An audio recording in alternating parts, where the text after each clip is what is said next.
Hezbollah का Israel पर सबसे बड़ा हमला।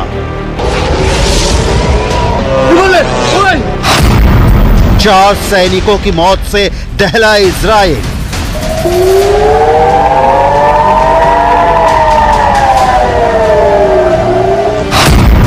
साठ लोगों के घायल होने से हाइफा में मची हलचल।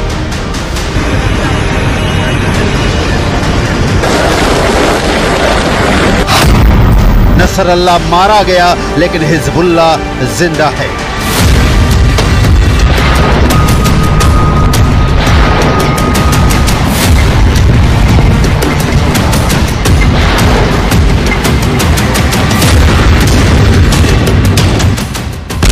हिजबुल्लाह का कमर तोड़ने वाले अटैक के बाद इजराइल इस मुगालते में था कि अब कम से कम हिजबुल्लाह इजराइल के खिलाफ डायरेक्ट अटैक नहीं करेगा।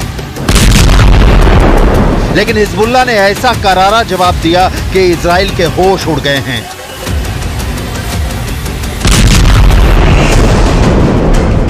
रक्षा मंत्री Yoav Gallant, army chief Herzi Halevi दौरे पर हैं।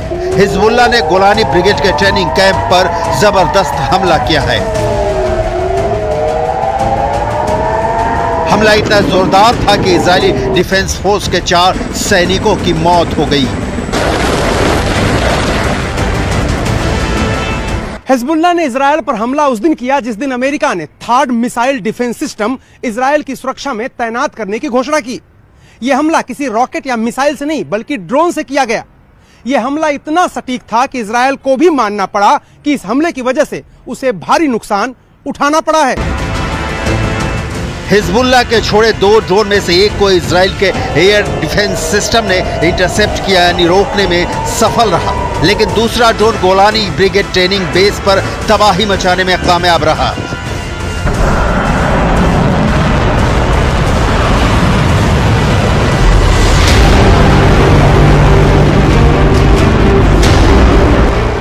दो दिनों में इजराइल के खिलाफ हिजबुल्लाह का ये दूसरा हमला है।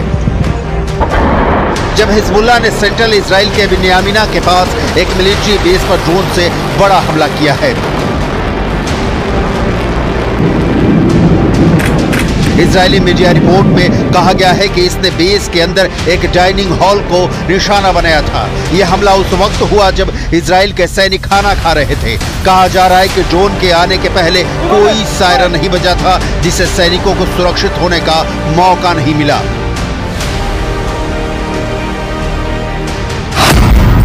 हिजबुल्लाह की इस ड्रोन अटैक में सार्जेंट ओमरी टमारी उम्र 19 साल, सार्जेंट योसेफ हीप उम्र 19 साल, सार्जेंट योआव एगमॉन उम्र 19 साल और 19 साल के ही सार्जेंट एलोन एमेटे की मौत हो गई। ये सभी गोलानी ट्रेनिंग बेस पर तैनात थे।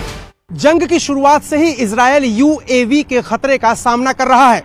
बिन्यामिना मिलिट्री कैंप जहां पर ड्रोन अटैक हुआ वो लेबनान की सीमा से महज 65 किलोमीटर दूर ही है।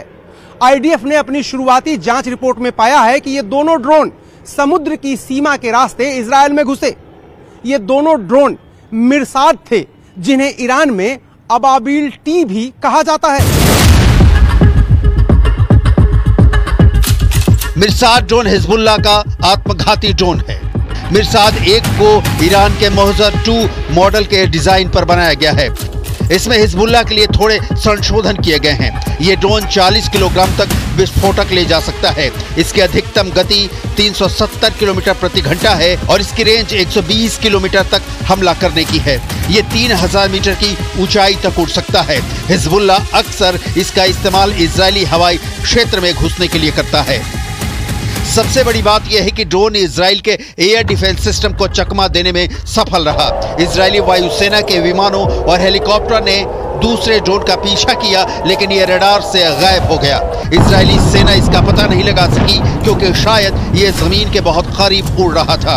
अनुमान है कि रडार से गायब हुआ ड्रोन और हमला करने वाला ड्रोन दोनों एक ही थे।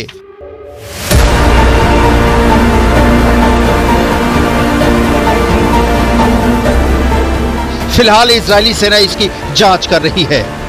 תוצאות קשות, יש נפגעים.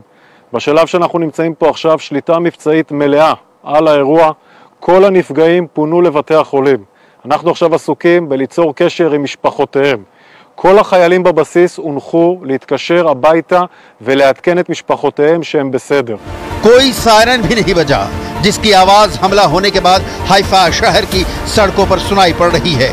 लिहाजा सैनिकों को संभलने का मौका भी नहीं मिला। जिस बिन्यामिन मिलिट्री बेस पर गोलानी ब्रिगेड को हिजबुल्लाह ने टारगेट किया, उसकी डिटेल भी देखिए। गोलानी ब्रिगेड इजरायली पैदल सेना का ही हिस्सा है। इसका गठन 28 फरवरी 1948 को हुआ था, जब ऊपरी गलील में लेबानोनी ब्रिगेड को 2 छोटे ब्रिगेड में विभाजित किया गया था। ये आईडीएफ में सबसे अधिक सुसज्जित ग्राउंड सेना इकाइयों में से एक है। इस ब्रिगेड को ग्राउंड ऑपरेशन को अंजाम देने के लिए जाना जाता है। 1948 के अरब इजरायली युद्ध के बाद गोलानी ब्रिगेड ने 1950 के दशक में कई ऑपरेशनों को अंजाम दिया। इजराइल पर ताजा हमले ने यह क्लियर कर दिया है कि इजराइल के इस दावे में 100% सच्चाई नजर नहीं आ रही है कि उसने हिजबुल्लाह के सारे टॉप कमांडर मार गिराए हैं और हिजबुल्लाह के ठिकानों पर लगातार हमले कर उसे करीब करीब ध्वस्त कर दिया है। इस बीच इजराइल में ईरान किस तरह से एक्टिव है, ग्राउंड जीरो से ताजा रिपोर्ट भी देख लीजिए। ईरान के लिए काम करने के शक में एक पति पत्नी को तेल अवीव में पकड़ा गया। इनको इजराइल के बड़े अधिकारियों को जान से मारने की जिम्मेदारी सौंपी गई थी। इनको कारों में आग लगाने का भी जिम्मा दिया गया था और कुछ हफ्ते पहले ही इनकी टेलीग्राम के जरिए भर्ती की गई थी। हिजबुल्लाह ने इजराइल के पोर्ट सिटी हाइफा को टारगेट कर रखा है। कुछ हफ्तों में सबसे ज्यादा रॉकेट हाइफा पर ही दागे गए हैं। दावा किया जा रहा है कि 10 प्रोजेक्टाइल लेबनान की सीमा से हाइफा की तरफ दागे गए हैं, जिनमें से ज्यादातर रॉकेट को इंटरसेप्ट कर लिया गया है, जबकि बाकी रॉकेट खुले इलाकों में गिरे हैं। इजराइल के हाइफा से आया एक चौंकाने वाला वीडियो देखिए। ये वीडियो हाइफा के होलसेल मार्केट का है, जहां लोग कामकाज में जुटे हैं, लेकिन तभी अचानक एक मिसाइल का टुकड़ा यहां गिरता है और यह शख्स घायल होने से बाल बाल बच जाता है। हिजबुल्लाह के हमले का करारा जवाब। इस बीच इजरायली एयरफोर्स ने दक्षिणी लेबनान में बहुत बड़ा हमला किया है। हिजबुल्लाह के 200 ठिकानों को तबाह कर दिया है। इन ठिकानों में launchers, anti tank launching position, military building और हथियार डिपो को टारगेट किया गया है। ये तस्वीर लेबनान के नबातीह की है, जहां कमर्शियल मार्केट पर भीषण हमला किया गया है। दक्षिणी लेबनान के नबातीह में भयानक तबाही हुई है।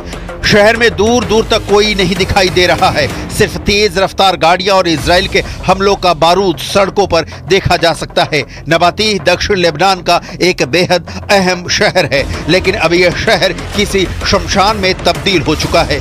लेबनान के नबातीह में जबरदस्त बमबारी हुई है। न्यूज़ 18 संवाददाता रिफत इस वक्त उसी इलाके में हैं। कैसा है नबातीह का हाल, आपको दिखाते हैं। नबातीह बहुत ही अहम शहर है साउथ बेरूत में, और ये बॉर्डर के साथ का एरिया है, और अभी भी ऊपर से जो है वो इजरायली ड्रोन घूम रहे हैं। मैं पूरी तरह से दिखाने की कोशिश करूंगा कि क्या कुछ तबाह हुआ है। ये नबातीह का एरिया है और नबातीह एक बड़ा मार्केट है, और इस मार्केट में अब हर तरफ से बर्बादी हुई है। यहाँ आप मुश्किल से ही किसी शख्स को देखेंगे। सारे लोग यहाँ से निकल चुके हैं, सिर्फ कुछ रेस्क्यू ऑपरेशन वाले लोग हैं। बाकी ये आप देख सकते हैं यहाँ पे क्या है हाल। सब कुछ यहाँ पे तहस नहस हो गया है। गाड़ियाँ, ये स्ट्रीट्स और ये सब तबाह हो गया है। ये देखिए, लेबनान का विध्वंस तय दिख रहा है, लेकिन इजराइल पर हिजबुल्लाह ने जिस तरह से हमला किया है, उसने सारे सवाल खड़े कर दिए हैं कि इजराइल इस इंतजार में बैठा है कि वो ईरान के खिलाफ पलटवार करेगा। और आलम यह है कि ईरान के प्रॉक्सी हिजबुल्लाह के हमले से ही इजराइल खुद को सुरक्षित नहीं रख पा रहा।